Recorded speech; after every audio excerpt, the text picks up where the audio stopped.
मैं आपके लिए अभी लेकर आया हूं। मैं चाहता हूं कि आप उसको ध्यान से सुने। मेरे पास में आज थोड़ा सा टाइम होगा दोस्तों, और लास्ट में एक मेजर अनाउंसमेंट है जो मैं आप सभी के लिए करूंगा। मेजर अनाउंसमेंट है जो कल से रिलेटेड है, कल के प्रोग्राम से रिलेटेड है। इसको बड़े ध्यान से सुनेगा ना दोस्तों। मुझे यहां से शुरू करने दीजिए कि इस पांचों पॉइंट को मैं आपके बीच में रखने जा रहा हूं, और आप बिल्कुल यहां पर बने रहे। और जितने लोग देख रहे हैं आप अभी से शेयर करते चले जाएं, ताकि वे भी देखें और उन तक भी जो है सही शिक्षाएं पहुंच सके ना। एक और चीज मैं आपको क्लियर करूं कि हम जो भी स्टेटमेंट देते हैं वो परमेश्वर के वचन के कॉन्टेक्स्ट में पूरी तैयारी के साथ में। अगर मैं खुद की बात करूं तो मैं ऐसा कोई स्टेटमेंट नहीं देता जो कि नॉन बिब्लिकल है और जो है कॉन्टेक्स्ट में नहीं बैठता। मैं ऐसा कोई भी स्टेटमेंट नहीं देता। मैं बिल्कुल पूरी स्टडी करता हूं, वो चाहे हिंदी लैंग्वेज भाषा हो, बाइबल हो, या इंग्लिश हो, या ग्रीक हो, हिब्रू हो। कम से कम 40-50 ट्रांसलेशन स्टडी करता हूं कोई भी मेजर स्टेटमेंट अगर देना होगा तो ना। मैं वापस कहता हूं कि डैनियल राज जो 25-26 साल से मिनिस्ट्री में है, काफ़ी लोग मुझे फॉलो करते हैं, उन सबकी रिस्पॉन्सिबिलिटी मैं समझता हूं कि मैं लेता हूं मेरे हर एक स्टेटमेंट के ऊपर। क्योंकि मैंने 2 दिन पहले भी कहा था कि मेरे हर प्रचार का हिसाब यीशु मुझसे पूछेगा। मैं क्या प्रचार करता हूं, मैंने कौन से स्टेटमेंट्स बनाए हैं, उन सब का मैं ध्यान रखता हूं। और मुझे इस बात का एहसास है, डर है, इसलिए बिल्कुल तैयारी के साथ मैं आता हूं। राइट नाउ इस वक्त में यहाँ पे देखेंगे 5 में से सबसे पहले हम बात करेंगे पवित्र आत्मा की। ना मेरे साथ में बने रहे। पवित्र आत्मा का विषय, पवित्र आत्मा यानी होली स्पिरिट इंग्लिश में। आइए इसके ऊपर हम जल्दी से बात करते हैं। यीशु के द्वारा, हालांकि प्रभु के दासों ने बहुत सारी बातें बोली हैं, यीशु के द्वारा पहली बार पवित्र आत्मा का जिक्र करना। मैं रिपीट करता हूं कि यीशु के द्वारा पहली बार पवित्र आत्मा का जिक्र करना। यूहन्ना की किताब उसका 14वां अध्याय वचन 16। मैं रिपीट करता हूं 14 का 16। आइए देखते हैं क्या लिखा है। लिखा है कि मैं पिता से विनती करूंगा, वह तुम्हें, बड़ा शब्द को ध्यान देना, वह तुम्हें एक और सहायक देगा। लिखा है कि एक और सहायक। ये जो शब्द है सहायक, आइए पहले उसको देखते हैं। वह सर्वदा तुम्हारे साथ रहेगा। कौन रहेगा? ये जो सहायक है ना, ये आपके साथ में हमेशा रहेगा ना। शब्द सहायक जिसको इंग्लिश में कहते हैं हेल्पर, ये जो हेल्पर है, आइए देखते हैं पैराक्लेटोस। ये जो ग्रीक वर्ड है पैराक्लेटोस, ये ग्रीक वर्ड है जो कि कहता है एडवोकेट, जिसको हम कहते हैं वकील, जो कि आपके साथ खड़ा रहेगा, आपके बिल्कुल बगल में खड़ा रहेगा, बिसाइड यू, जो आपके साथ में खड़ा रहेगा। जिसका ये मतलब है पैराक्लेटोस, जो कि हिब्रू क्षमा करें ग्रीक वर्ड है। और फिर साथ ही साथ में इसके कई और भी मतलब हैं, जैसे काउंसलर है, हेल्पर है, कंफर्टर है। कम से कम 700 लोग अभी देख रहे हैं। मैं उन सभी को रिक्वेस्ट करूंगा शेयर करते चले जाइएगा, ताकि परमेश्वर की जो सच्चाइयां हैं, वचन है, लोगों तक पहुंच सके ना। मैं वापस आता हूं कि यीशु के द्वारा बोला हुआ पहला शब्द जो यीशु ने इंट्रोड्यूस किया पवित्र आत्मा को। कपिल साहब ने कहा पवित्र आत्मा पहले से है, इसमें कोई दो राय नहीं है, पवित्र आत्मा पहले से। लेकिन यीशु मसीह ने अपने 11-12 चेलों को जो परिचय दिया, पवित्र आत्मा का जिक्र करा, ऐसा जिक्र करा कि एक और सहायक, मैं रिपीट करता हूं, एक और सहायक। इसका मतलब है यहोवा था ओल्ड टेस्टमेंट में, यीशु आ चुका है, लेकिन पवित्र आत्मा को एक और सहायक। और किसके लिए? चेलों के लिए। जिसका मतलब है कि एडवोकेट है, जिसका मतलब है कि वो आपका काउंसलर है, हेल्पर है, कंफर्टर है। ये सारे ट्रांसलेशन है, इसके ऊपर बहुत सारी बातें कर सकते हैं, वक्त को ध्यान में रखते हुए नहीं कर पाएंगे। Now Hebrew word for Holi spirit जो कि कहता है रूह, इसका मतलब है आत्मा।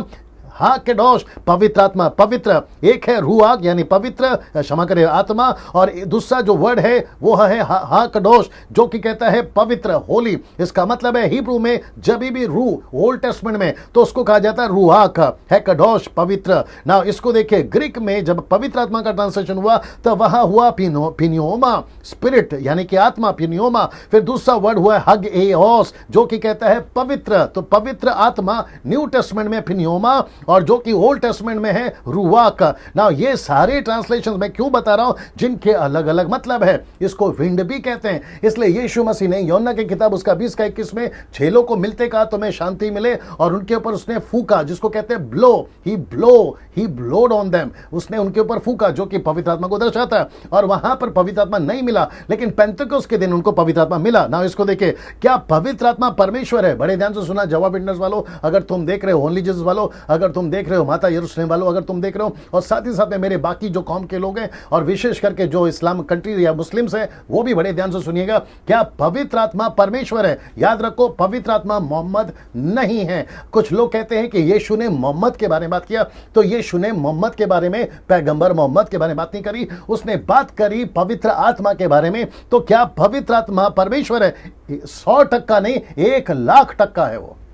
मैं रिपीट करता हूं कि पवित्र आत्मा 1,00,000% वो परमेश्वर है। प्रश्न उठता है कैसे? Question mark. कैसे? लिखा है एक और सहायक। ये जो शब्द है ना सहायक, जिसका मतलब है कि परमेश्वर जैसा। तो यीशु ने कहा कि मेरे जैसा एक और आएगा, मेरे जैसा। इसका मतलब है कि वो परमेश्वर है, वो मनुष्य नहीं है, वो नबी नहीं है, वो पैगंबर नहीं है, वो कोई स्वर्गदूत नहीं है, वो स्वर्गदूतों को बनाता है। मैं वापस कहता हूं, क्या पवित्र आत्मा परमेश्वर है? 1,00,000% वो परमेश्वर है ना। इसको देखिए, पवित्र आत्मा क्यों दिया गया, वक्त को ध्यान में रखते हुए जल्दी जा रहा हूं। पवित्र आत्मा क्यों दिया? ये बहुत तगड़ा पॉइंट है दोस्तों, अगर इसको नहीं समझे गई भैंस पानी में। पवित्र आत्मा क्यों दिया गया, अगर आप इसको नहीं समझोगे, क्या नाम है उनका, पास्टर स्टीफन बोल रहे थे जम्मू से कि पवित्र आत्मा ताली बजाने के लिए नहीं दिया गया। और मैं इसमें 2-3 पॉइंट और ऐड कर दूंगा कि आपको हिलने के लिए पवित्र आत्मा नहीं दिया गया, जिसको कहते हैं जर्क, जिसको कहते हैं शेक, ये सब करने के लिए पवित्र आत्मा नहीं दिया गया। और दूसरे जो भाई ये बता रहे थे कि आपको नीचे गिरने के लिए पवित्र आत्मा नहीं दिया गया, राइट। तो पवित्र आत्मा क्यों दिया गया? जितने भी भारत के पास्टर्स अगर देख रहे हैं, एवेंजलिस्ट अगर आप देख रहे हैं, बाइबल टीचर्स अगर आप देख रहे हैं, और भारत के बाहर जो मेरी हिंदी भाषा समझते हैं, मैं उन सभी को बताना चाहता हूं, अगर आप ये नहीं समझे कि मकसद क्या था पवित्र आत्मा को देने का, तो फिर आपका मसीह में होने का कोई मतलब नहीं है। पूरी तरह से मेस कर दोगे, पूरी तरह से गड़बड़ कर दोगे। तो आइए देखते हैं पवित्र आत्मा क्यों दिया। हेजेकियल की पुस्तक, उसका 36वां अध्याय वचन 27, the book of Ezekiel chapter 36 verse 27 क्या कहता है देखिए, और मैं अपना आत्मा, जिसको कहते हैं रुआक, ओल्ड टेस्टमेंट में हिब्रू में परमेश्वर कहता है मेरी आत्मा तुमको दूंगा। इसका मतलब है क्या देगा? रुआक देगा, नबी नहीं देगा। मैं रिपीट करता हूं, नबी नहीं देगा, ना कोई फरिश्ता देगा, ना कोई संत देगा, ना कोई भविष्यवक्ता देगा। कहता है मेरी आत्मा दूंगा। आत्मा देकर क्या करेगा? लिखा है तुम्हारे भीतर देकर, जिसको यूहन्ना की किताब उसका 14:16 में लिखा है, वह आएगा और वो तुम्हारे अंदर रहेगा। मैं इसके ऊपर बात करूंगा ना, तुम्हारे भीतर आकर ना। इसको देखिए, ऐसा करूंगा, और इंग्लिश वर्ड है आई विल कॉज, जिसका मतलब है मैं कुछ तुमसे करवाऊंगा। इसका मतलब है पवित्र आत्मा तुम्हारे अंदर आएगा और वो तुमसे कुछ करवाएगा। क्या करवाएगा? देखिएगा, तुम मेरी विधियों पर चलोगे और मेरे नियमों को मानकर उनके अनुसार करोगे। तो पवित्र आत्मा क्यों दिया गया है, उसका एक मकसद है। मैं रिपीट करता हूं कि पवित्र आत्मा क्यों दिया गया है, उसका एक मकसद है, एक पर्पस है। अगर उस पर्पस को नहीं समझे तो गड़बड़ हो जाएगा। मैं उन सभी से बात कर रहा हूं जो पवित्र आत्मा को नहीं समझे हैं। मैंने कल कहा था कि आधे अधूरे का ज्ञान का पायलट जितना खतरनाक होता है, उतना ही खतरनाक, मैं तो कहूंगा उससे बढ़कर खतरनाक वो सेवक होता है जो पवित्र आत्मा को नहीं समझा ना। इसको देखिएगा, जैसे मैं बता चुका हूं कि परमेश्वर अपनी आत्मा देगा, रूहाक देगा और तुम्हारे भीतर देगा, और ऐसा करेगा, यानी कि he will cause you to do something, तुमसे कुछ करवाएगा। क्या करवाएगा? वो अपनी विधियां मनवाएगा, तुमसे अपने नियम मनवाएगा। न्यू टेस्टमेंट में क्या है वो विधियां और क्या है वो नियम, जिसको मैं कहता हूं ग्रेट कमीशन, जिसको कहते हैं महान आज्ञा, वो तुमसे कराएगा। मत्ती 28:19 से 20 में इसका मतलब है जो लिखा है। क्या लिखा है? यीशु ने कहा सारे जगत में जाओ, जाकर चेला बनाओ, पिता पुत्र पवित्र आत्मा के नाम से, उन्हें बपतिस्मा दो, मेरी बातें सिखाओ, और देखो जगत के अंत तक मैं तुम्हारे साथ में रहूंगा। Great commission is given to man and to women. इसका मतलब है पुरुष को भी दिया है, स्त्री को भी दिया है, हर एक को दिया है, और ये ग्रेट कमीशन करना, यह मकसद था, ताकि पवित्र आत्मा तुम्हारे अंदर आएगा और वो तुमसे ये सारी चीजें करवाएगा। तो मकसद है पवित्र आत्मा का। ना इसको देखिए दोस्तों, मेरे साथ में बने रहे। लूका की किताब उसका 24:49 में लिखा है कि देखो जिसकी प्रतिज्ञा मेरे पिता ने की, तो परमेश्वर ने रुआक की प्रतिज्ञा, रुआक कदोश की प्रतिज्ञा कब की? यहां पर की योएल की किताब उसका 2 अध्याय वचन 28 में यहां लिखा है कि परमेश्वर ने वादा किया था कि इजरायलियों से कि मैं अपनी आत्मा उंडेलूंगा। और जो वहां 3000 से भी ज्यादा लोग देख रहे थे या सुन रहे थे, तो उनको भी समझ में आ गया ये वही प्रोफेसी है जो परमेश्वर यहोवा ने ओल्ड टेस्टमेंट में करवाई ना। इसको देखे, मैं उसको तुम पर उतारूंगा, तुम्हारी बेटी पर, बेटे पर, दास पर, दासी पर, यहां तक कि सेवकों पर, हर एक के ऊपर मेरी आत्मा उंडेलूंगा। ये परमेश्वर की वादा था। इसको याद कौन दिला रहा है? लूका के 24 में यीशु याद दिला रहा है, कहता है मैं तो जा रहा हूं। मेरे दिमाग में बहुत कुछ चल रहा है, अभी वक्त की कमी है। यीशु ने अपने चेलों से कहा था मैं अभी जा रहा हूं, तुम मुझे नहीं देखोगे, लेकिन थोड़ी देर बाद तुम मुझे फिर देखोगे।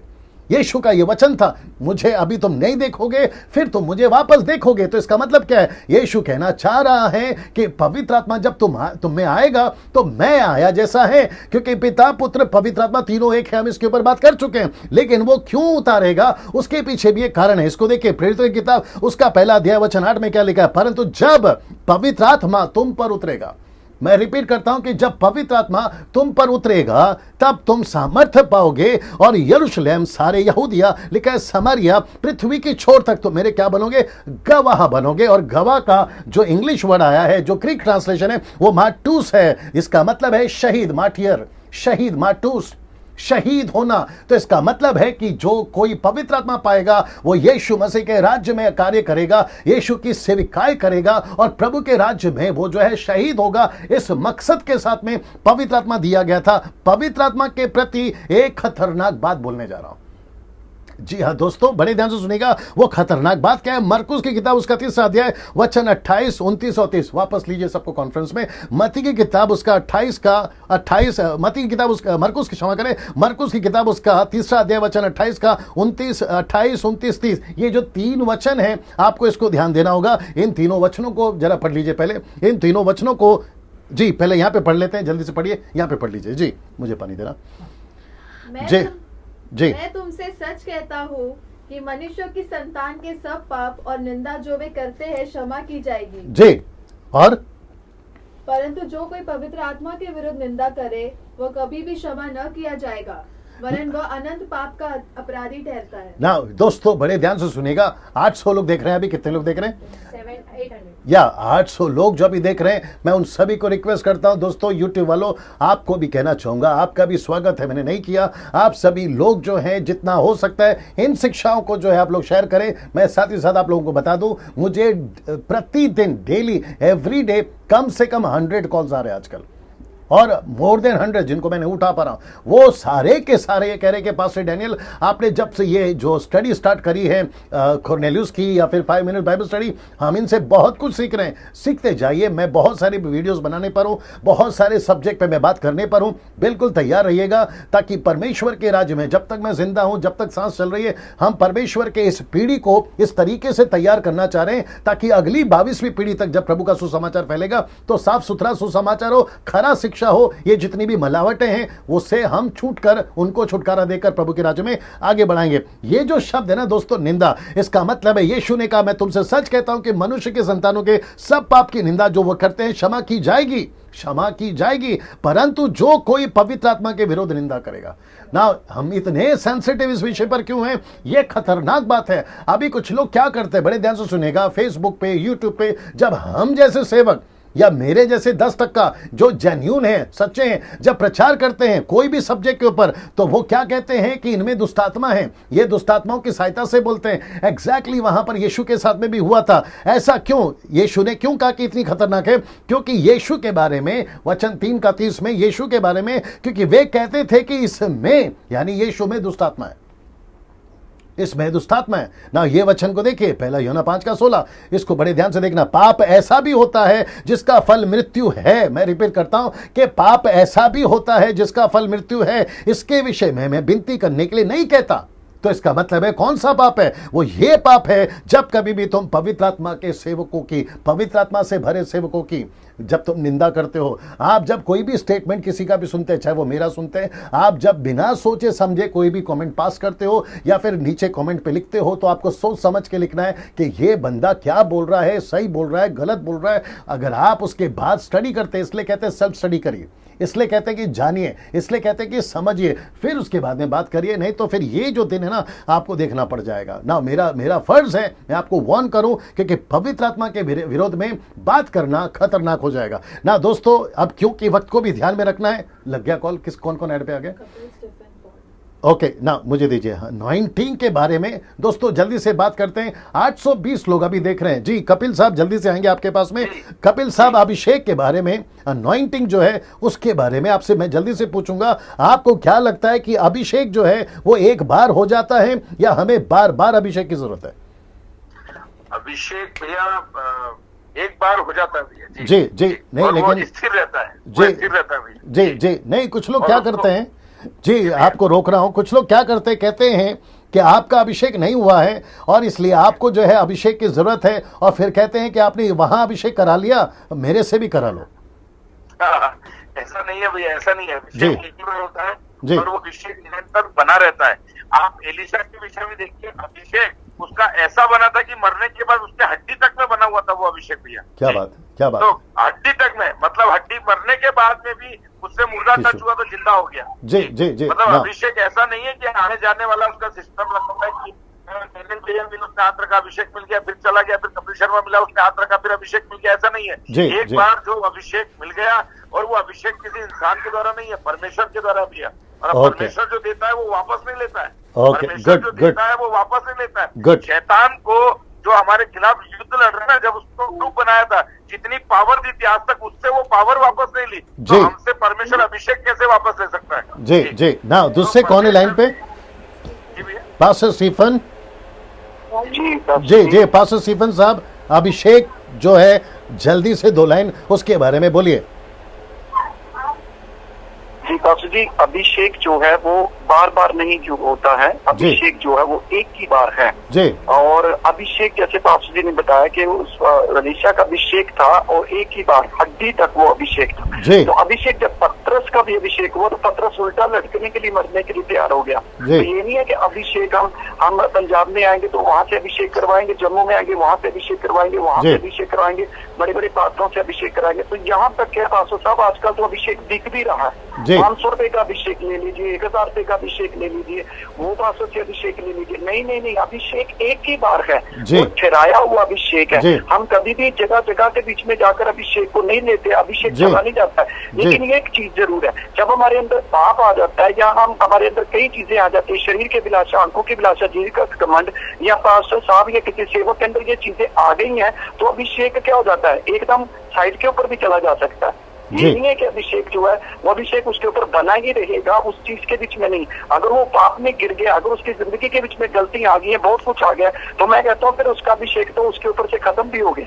जी लेकिन जी ये नहीं है कि अभिषेक हम बार बार करवाते रहे, बार बार करवाते रहे, जी, जी, जी। हाथ रखवाएंगे तो उन्हीं से अभिषेक जी। मिलेगा, ऐसा कुछ नहीं है। अभिषेक एक बार है और वो बना रहेगा, और अभिषिक्त बंदा मरने के लिए भी तैयार हो जाएगा। जी जी जी, बढ़िया बढ़िया ना। और कौन है लाइन पे? पास्टर पॉल, पास्टर पॉल जी। ये सर। जी पास्टर पॉल साहब, अगर मैं यूं ही पूछूं अभिषेक के बारे में आपका क्या कॉन्सेप्ट है, जल्दी से? ये सर, अभी जो हम बात कर रहे हैं पवित्र आत्मा की अभिषेक अनॉइंटिंग और just Holi spirit anointing, right? Right right ये टॉपिक चल रहा था हमारे। राइट तो यहाँ पे दो चीज मैं रखना चाहता हूँ कि पवित्र आत्मा जो है ना, तो जो एक विश्वासी, जो एक व्यक्ति उद्धार पा पाएगा, जिस दिन यीशु को स्वीकार करेगा मन फिराकर, जी। और उसी दिन उसके अंदर पवित्र आत्मा आ जाएगा। जी यानी कि it's receiving of the Holi spirit कहते हैं। जी जी पवित्र आत्मा जब एक जो इंसान उद्धार पाएगा तो वो रिसीव कर लेगा। जी और जैसे जैसे अभिषेक का मतलब ये है कि होली स्पिरिट अनॉइंटिंग, कि जैसे ये विश्वासी फिर दुनियादारी में नहीं गिरकर जी। यीशु के साथ चलते, पवित्र आत्मा के साथ चलते हुए जी। अपना होली लाइफ लीड करते हुए जो परमेश्वर की इच्छा उसके ऊपर जी। है, और पवित्र आत्मा के द्वारा चलते हुए वो अभिषेक पाता है। यानी कि जी। पवित्र आत्मा के साथ चलना, यानी कि रोमी की किताब 8:14 कहती है कि जितने भी लोग पवित्र आत्मा के साथ चलते हैं जी। वो उनकी बच्चे कहलाते हैं। Right, तो मतलब right. ये होगा कि पवित्र आत्मा के साथ चलते हुए अभिषेक मिलता है हमें, कि gifts of the Holi spirit and fruit of the Holi spirit, ये पूरे हमको दिखते हैं। It's Right. Only one time. Right, anointing of the Holi spirit is only one time. Right right now, thank you thank you thank you now. मैं चाहता हूं कि आप लोग मेरे साथ बने रहें, आप जितने पैनल पे थे वो भी बने रहे। मैं वापस कॉल करवाऊंगा आपसे ना। दोस्तों ये रहा दूसरा सब्जेक्ट, वक्त को ध्यान में रखते हुए अभिषेक अनॉइंटिंग। ना इसको देख लीजिए, पहला यूहन्ना की किताब दूसरा अध्याय वचन 27 लिखा है कि तुम्हारा वह अभिषेक, यानी मैंने ब्रैकेट में डाला है पवित्र आत्मा। आपको जो अभिषेक मिला है वो पवित्र आत्मा मिला है, क्योंकि ओल्ड टेस्टमेंट का कॉन्सेप्ट अलग है, न्यू टेस्टमेंट का कॉन्सेप्ट अलग है। आपका वह अभिषेक यानी आपको नियुक्त किया है, आपको किसी चीज के लिए नियुक्त किया है, आपको कुछ दिया है, वो है पवित्र आत्मा दिया है, जो उसकी ओर से किया गया है, यानी यीशु की ओर से किया गया है, वो तुम में बना रहता है। देखिए जितने पास्टर से मैं पूछ रहा था, आप में बना रहता है ना। बड़े ध्यान से सुनेगा, तुम्हें इसका प्रयोजन नहीं कि कोई तुम्हें सिखाए, पवित्र आत्मा ही आपको सिखाएगा। ये देखिए ब्रैकेट में, पवित्र आत्मा ही आपको सिखाएगा। और कहता है वरन जैसा वह अभिषेक जो उसकी ओर से किया गया तुम्हें सब बातें सिखाता है, और वह सच्चा है, झूठा नहीं है। जैसे उसने तुम्हें सिखाया है वैसे ही उसमें बने रहते हो। इसका मतलब है कि आपका अभिषेक एज अ वन टाइम, जब आप बिलीव करते हैं आपका उद्धार हो जाता है। ये वन टाइम आपको दिया हुआ पवित्र आत्मा है, अभिषेक है, जिसको मैं वापस कहूंगा ये नॉन रिपीटेबल एक्ट्स हैं। ये सारे आपको वापस किसी के लिए, आपको किसी बड़े दास के पास में जाकर सर पर हाथ रखवा कर प्रार्थना करने की जरूरत नहीं है। ये सारी चीजें जो है आपको स्टडी करना है, समझना है कि ये पवित्र आत्मा अभिषेक आपको दे दिया गया ना। कुछ ऐसे नॉन बिब्लिकल, जिसको मैंने इंग्लिश में लिखा है some non biblical statements on anointing, मैं चाहता हूं इसको देख लीजिए, some non biblical statements on anointing. कुछ ऐसे स्टेटमेंट्स हैं अभिषेक को लेकर, जैसे कि कहते हैं कि अनॉइंटेड मैन ऑफ गॉड। तो मैं आपको बता दूं, वो चाहे प्रभु का दास हो या विश्वासी हो, छोटा हो बड़ा हो, फ्रेश हो यानी कि आज आया हो या 40 साल का हो, हर कोई अभिषेकित है। तो ये क्यों लेकर आए कॉन्सेप्ट कि he is a anointed man of God. फिर दूसरा कहते हैं अनॉइंटेड प्रीचर। अभी मैं जो प्रचार कर रहा हूं इसका मतलब ये नहीं है कि मेरे ऊपर कोई विशेष ऐसा कुछ है इसलिए मैं प्रचार कर पा रहा हूं, नेवर, ऐसा कुछ नहीं है। आप जो विश्वासी है ना, एक दिन के बोर्न अगेन, आपको भी वही मिला है जो मुझे मिला है। इसलिए तो पौलुस कहता है पहला कुरिन्थियों 12 अध्याय वचन 11 में कि जो आत्मा सबको पिलाई गई है वही आत्मा मुझको पिलाई गई है, उसी एक ही प्याले से हम सबने पिया है। तो ऐसे कैसे बोल सकते हैं कि वो फलाना स्पेशल है और हम कुछ नहीं है। मैं इसके ऊपर बात कर चुका हूं ना। इसको देखिए, कुछ कहते हैं अनॉइंटेड गॉस्पल सिंगर। आजकल भारत के अंदर ये गॉस्पल सिंगर का कॉन्सेप्ट बड़ा जोरों से चल रहा है। कहते हैं वो इतना अनॉइंटेड नहीं है, ये इतना अनॉइंटेड है। फिर वो कहते हैं वो ज्यादा अभिषेकित नहीं है, ये ज्यादा अभिषेकित है। ये कॉन्सेप्ट कहां से आया? बाइबल के अंदर तो नहीं है ना। फिर दूसरा कहते हैं अनॉइंटेड म्यूजिशियन, वो जब बजाता है तो अभिषेक आता है, वो जब बजाता है तो दुष्ट आत्मा निकलती है। कॉन्सेप्ट कहां से लेकर आए? दाऊद का और शाऊल का। जब दाऊद वायलिन बजाता था तो दुष्ट आत्मा निकलती थी, लेकिन आजकल हमें वायलिन बजाने की जरूरत नहीं है, यीशु का नाम काफी है। मैं रिपीट करता हूं, यीशु का नाम काफी है ना। इसको देखिए, अनॉइंटेड सॉन्ग। कुछ लोग कहते हैं मैं यूट्यूब पे गाना सुन रहा था, वो गाना बड़ा अनॉइंटेड था। मेरे भाई अभिषेक जो है ना आपके गीतों में नहीं होता है, अभिषेक जो है ना वो आप में है, यीशु मसीह ने आपको दिया है। और दूसरी बात, शब्दों में अगर ताकत या सामर्थ आने लगी तो मुझे लगता है यीशु नाम की जरूरत ही नहीं है। तो मैं वापस कहता हूं ये सारे कॉन्सेप्ट गलत हैं। कुछ लोग भावना में बहकर, इमोशनली बहकर कुछ भी बोल सकते हैं और उसको ऐसा लगता है कि एक नई डॉक्ट्रिन आ गई है। मैं वापस कहता हूं अनॉइंटेड म्यूजिशियंस नहीं होते, अनॉइंटेड सॉन्ग नहीं होते ना। कुछ लोग कहते हैं थिक अनॉइंटिंग था, इसको कहते हैं थिक अनॉइंटिंग था। आज की सभा में थिक अनॉइंटिंग था। कुछ लोग कहते हैं हैवी अनॉइंटिंग था, जिसको हिंदी में कहते हैं भारी अभिषेक। ऐसा कुछ नहीं होता साहब। फिर कहते हैं फ्रेश अनॉइंटिंग। तो मैं पूछूंगा तो क्या बासा अनॉइंटिंग भी होता है? आप मुझे बताइए, ये सारे कॉन्सेप्ट आप कहां से लेकर आए? फिर कहते हैं when I sing anointing comes, मैं जब गीत गाता हूं तभी अभिषेक आता है। कोई ऐसा प्रभु के दास को लेकर आओ जो बड़ा अच्छा गाता है तभी अभिषेक आता है। ये नया कॉन्सेप्ट मार्केट में है, जिसको मैं मसीह मार्केट कहता हूं। फिर उसके बाद में कहते हैं when I preach anointing comes, जब तक मैं नहीं प्रचार करूंगा पुलपिट पे अनॉइंटिंग नहीं आती। फिर कहते हैं when I come on the stage anointing का, मैं जब स्टेज पे आता हूं, चर्च का कोई पास्टर, कोई बड़ा मेगा चर्च का पास्टर जब वो स्टेज पे आता है तो कहते हैं अनॉइंटिंग आता है। मतलब वो जब तक नहीं आएगा तो आपकी जो 40-50 हजार पब्लिक थी वो बिना अभिषेक की थी। ये कॉन्सेप्ट आप कहां से लेकर आ गए? फिर कहते हैं कि एक और कॉन्सेप्ट है उपस्थिति को लेकर, यानी कि प्रेजेंस, गॉड्स प्रेजेंस, उपस्थिति को लेकर। ये नया कॉन्सेप्ट है। दूसरा कोरिन्थियों 6:1 जरा देख लीजिए, लिखा है कि मूर्तों के साथ परमेश्वर के मंदिर का क्या संबंध, क्योंकि हम तो जीवित है परमेश्वर के मंदिर हैं। अब इसके आगे का लाइन ध्यान से सुनना, कहता है कि जैसा परमेश्वर ने कहा कि मैं उनमें बसूंगा और उनमें चला फिरा करूंगा। परमेश्वर की उपस्थिति मूसा को चाहिए थी, परमेश्वर की उपस्थिति एलिया एलीशा को चाहिए थी, मूसा की उपस्थिति उन नबियों को चाहिए होगी, लेकिन अब हम न्यू टेस्टमेंट के लोग हैं। परमेश्वर खुद आपके और मेरे अंदर आता है। लिखा है ना, देखिए ना, कहता है कि वो तुम में होकर चलेगा। जब परमेश्वर हमारे अंदर है तो मुझे उसकी उपस्थिति को बुलाने की क्या जरूरत है। अभी बीच में मैं कुछ वीडियोस देख रहा था, अब मुझे नहीं पता कि अभी किस किस को मिर्ची लगेगी, मैं नहीं जानता, लेकिन सच सच है। कुछ लोग प्रचार कर रहे थे यूट्यूब के ऊपर, फेसबुक के ऊपर, और कह रहे शुरुआत में जब आते ना, कहते हैं कि I invite your presence, let your presence come. आपकी उपस्थिति आ जाए तो ऊपर से परमेश्वर ठप्प करके नहीं मार देगा उसको। जब तेरे अंदर हूं, मैं तेरे अंदर बैठा हूं, मैं तेरे को लेके चल रहा हूं, तेरा शरीर मेरा मंदिर है, तो फिर तू अलग से ये क्यों कहता है कि लेट योर प्रेजेंस कम। ये कॉन्सेप्ट कहां से लेकर आए मेरे भाई?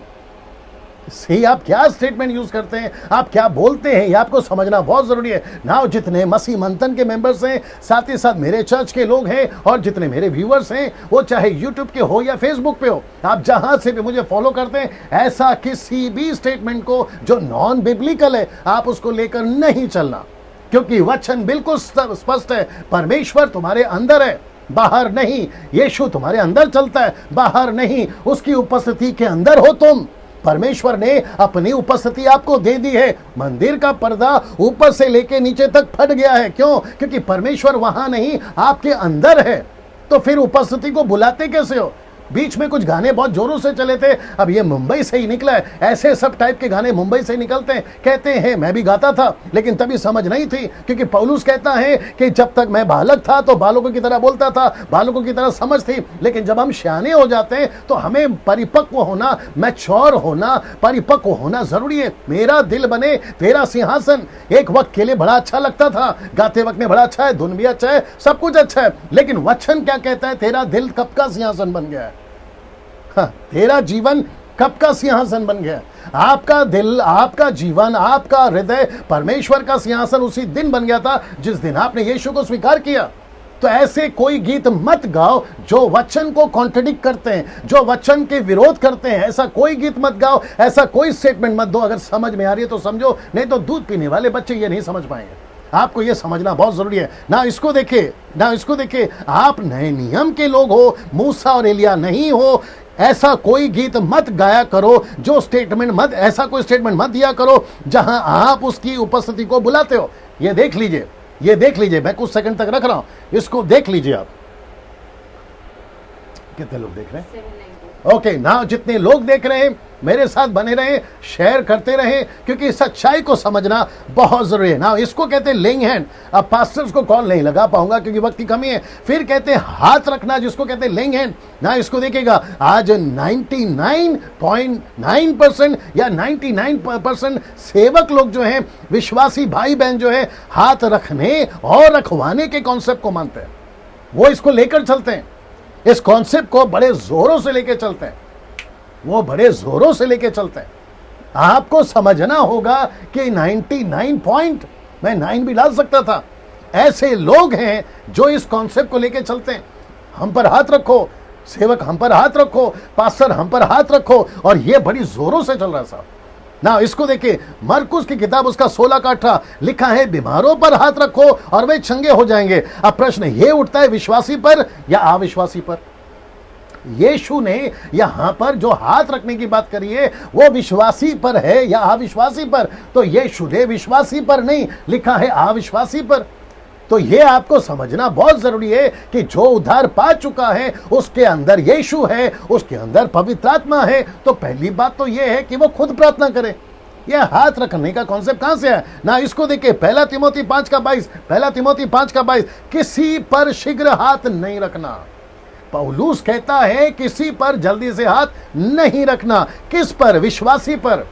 किस पर? विश्वासी पर, नॉट अविश्वासी पर। इसका मतलब है यीशु कहता है, क्षमा करें, पौलुस कहता है विश्वासियों पर जल्दी हाथ नहीं रखना। इसका आगे का वचन जो है मैं नहीं डाल पा रहा हूं क्योंकि वक्त की कमी है, उतना सब मैं आपको नहीं समझा पाऊंगा ना। बड़े ध्यान से सुनिएगा दोस्तों, इस बात को आपको समझना बहुत जरूरी है। इस बात को आपको समझना बहुत जरूरी है कि यीशु मसीह ने कहा था कि तुम बीमारों पर हाथ रखो, हाँ विश्वासियों पर हाथ रखो, चलेगा। लेकिन पौलुस कहता है कहाँ गया? पौलुस कहता है विश्वासियों पर शीघ्र हाथ नहीं रखना। 850 लोग अभी जो जुड़ गए हैं, मैं उन सभी को कहना चाहूंगा जितना हो सकता है शेयर करिए, इस सच्चाई के संदेश को लोगों तक जाने दीजिएगा और लास्ट तक बने रहिएगा। कल का अनाउंसमेंट, कल कैसा होगा, एक अनाउंसमेंट जो कि बहुत इंपॉर्टेंट है, मैं करने जा रहा हूं ना। विश्वासियों के लिए हाथ रखकर प्रार्थना कर सकते हैं, मुझे इसमें कोई दिक्कत नहीं है, लेकिन विश्वासियों के लिए हाथ रखकर प्रार्थना करने की जरूरत नहीं है। इसको देख लीजिए, मैं रिपीट करता हूं, विश्वासियों के ऊपर आप हाथ रख के प्रार्थना करो, चलेगा, लेकिन विश्वासियों के लिए प्रार्थना करने की, हाथ रखने की जरूरत नहीं है ना। इसको देखिएगा, जिसको कहते हैं स्लेन इन द स्पिरिट, मतलब आत्मा में नीचे गिरना। बड़े ध्यान से सुनिएगा, यह बड़ा गजब का पॉइंट है, जो कि कहता है, ये चित्र देख लो, पहले ये चित्र देख लो जी, ये चित्र देख लो। आप जैसे देख रहे हैं, जो कि टॉपिक है स्लेन इन द स्पिरिट, आत्मा में नीचे गिराना।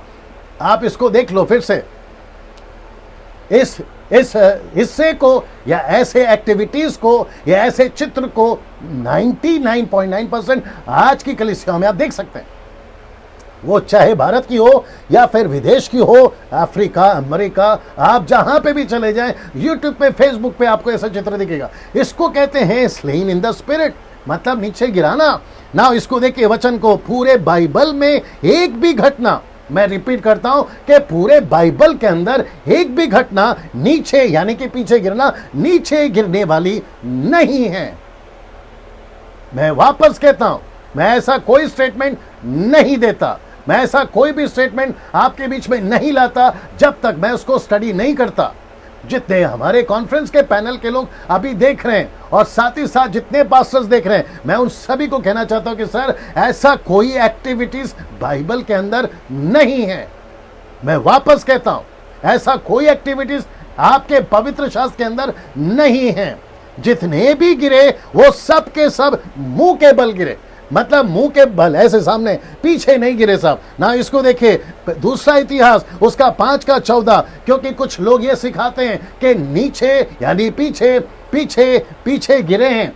कहां गिरे हैं तो रेफरेंस उठाकर बताते हैं ये वाला, बट इसको ध्यान से सुनना। लिखा है बादल के कारण याजक लोग सेवा टहल ना कर सके या टहल करने को खड़े ना रह सके, क्योंकि यहोवा का तेज परमेश्वर के भवन में भर गया था। तो ये जो शब्द है ना, खड़े ना रह सके, अब इसका जॉन वाइक्लिफ, जो कि 13th सेंचुरी में सबसे पहले इंग्लिश ट्रांसलेशन जिस व्यक्ति ने किया, John Wycliffe, King James Version के पहले, क्योंकि king James version 16th century में आया था। आपका जॉन वाइक्लिफ जो है ना, वो 13th सेंचुरी में आया था। वो क्या कहता है देखिए, और वो कहता है जी, वो कहता है, and the priest could not continue to minister because of the darkness. कौन सा डार्कनेस? उन प्रीस्ट को एहसास हुआ कि यहां पर हम ठीक नहीं है। इन प्रीस्टों को एहसास हुआ हमारे में कुछ गलतियां हैं, तो वो ना खड़े रह सके for the glory of the Lord and fill the house of the Lord, so they couldn't minister.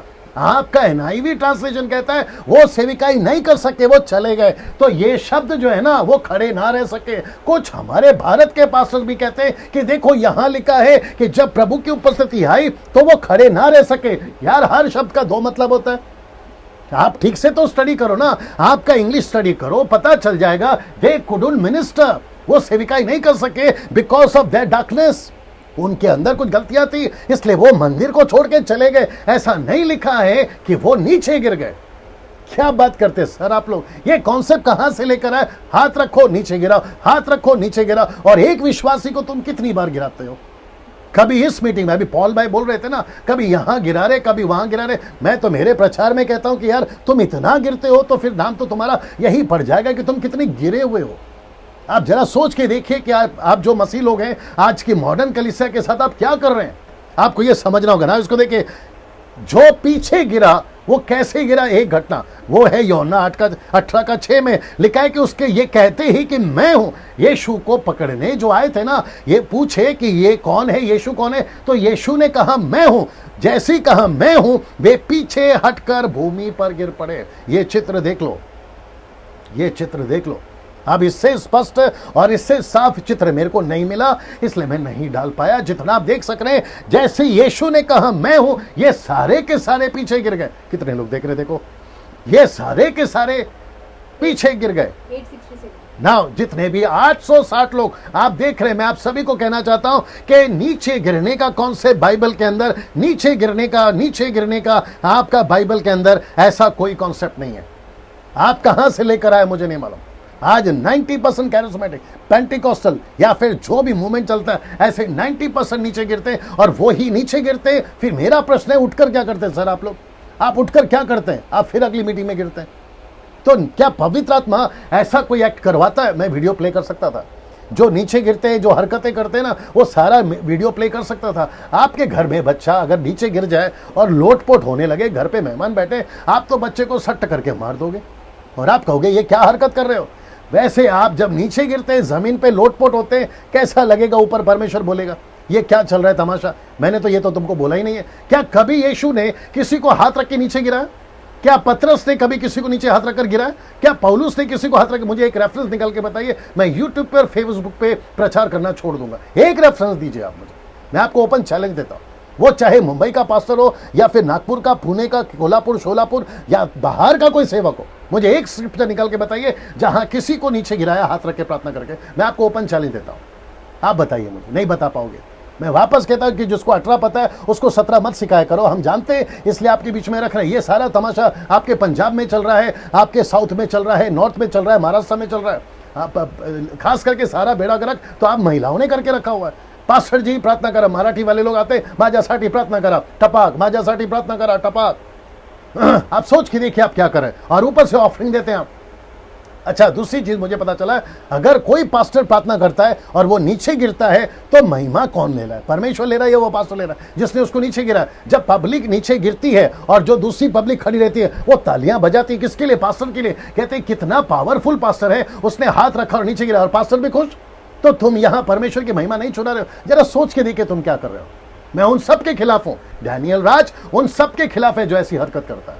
मैं वापस कहता हूं, मैं पवित्र आत्मा को मानता हूं, मैं पवित्र आत्मा के सामर्थ को मांगता हूं। बीच में एक विचित्र प्राणी कह रहा था कि पास्टर डैनियल, परमेश्वर का काम, परमेश्वर का राज्य बातों में नहीं सामर्थ में। 1 कुरिन्थियों 4:20। मुझे भी पता है मेरे भाई, इस हाथ ने 5 मुर्दे जिंदा किए हैं। अभी भी हम प्रार्थना करते हैं, चमत्कार होते हैं, वो विषय अलग है, लेकिन ऐसी हरकतें करने के लिए परमेश्वर ने नहीं बोला है।